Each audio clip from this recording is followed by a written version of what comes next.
જય ઠાકર, જય દ્વારકાધીશ. મારા ગોપાલક સમાજને મારી બે હાથ જોડીને નમ્ર વિનંતી છે કે સુરેન્દ્રનગરમાં સતીશ ગમારા માથે ખોટો ફરિયાદ દાખલ કરી અને જે જુલમ ગુજારવામાં આવ્યો છે, જે અત્યાચાર કર્યો છે, એને હું ચોખ્ખા શબ્દોમાં વખોડું છું, કારણ કે દુઃખદ ઘટના છે. પણ સાથે સાથે એ પણ હું કહેવા માંગુ છું તમામ ગોપાલક સમાજને કે તમે એની પડખે ઊભા રહ્યો. આજે એની માથે છે, કાલે તમારી માથે આજ થવાનું છે, તમારો વારો પણ આજ આવવાનો છે. અને જો એવું તો આ લોકશાહીમાં બધાને હક છે કે એના હક માટે વિરોધ કરી શકે. એમાં કંઈ એવું નથી કે ગમે ત્યાં ફસાવી અને ખોટી ફરિયાદ દાખલ કરી અને ફસાવી દેવાના અને પછી મારવાનો, આવું બધું આવતું નથી, બરોબર?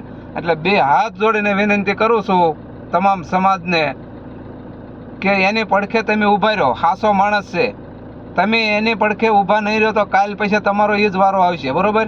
એટલે હજી તમારી માટે મોકો છે, જાગો અને તમે જે લડતો હોય એને સાથ આપો. સાથ ન આપો તો કાંઈ નહીં, તો તમે ઘરે બેસી રહ્યો એનો વાંધો નહીં, પણ તમે ટાંટિયા ખેસ ન કરો કે એ તો આ પક્ષમાં છે ને ઓલા પક્ષમાં છે ને. પક્ષથી મતલબ નથી, સમાજથી મતલબ રાખો. કોઈ પક્ષથી મતલબ નહીં રાખવાનો. સમાજની જરૂર હોય ત્યારે સમાજથી મતલબ રાખો. આજે એની માથે આ તકલીફ પડી છે, જેના દ્વારા એ કૃત્ય કરવામાં આવ્યું છે, 7 તારીખે એના વિરોધમાં મતદાન તમારે કરવું પડે. પણ ક્યારે?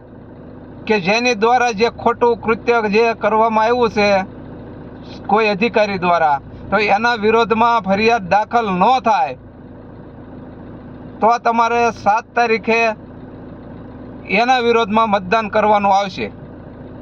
કારણ કે એ તો તમે સમજી જ ગયા છો. મારે એ બધો શોખ કરવાનો ન હોય. તમને ખબર જ હોય કોના દ્વારા આ કરવામાં આવ્યું, કોના ઈશારે કરવામાં આવ્યું, આ પણ તમને ખબર જ છે. મારી બધાને સમજાવવાની જરૂર નથી, કારણ કે અત્યારે બધા છે ને સમજુ બહુ છે, એટલે બધાને ખબર જ છે. પણ આવી રીતે તમે ક્યાં સુધી આ પરિસ્થિતિમાં જીવશો? થોડાક તો જાગો, આગળ આવો. જે લડતો હોય એને સાથ આપો. નકર આમણેમ ને આમણેમ છે ને કાલે તમારો આ જ વારો છે.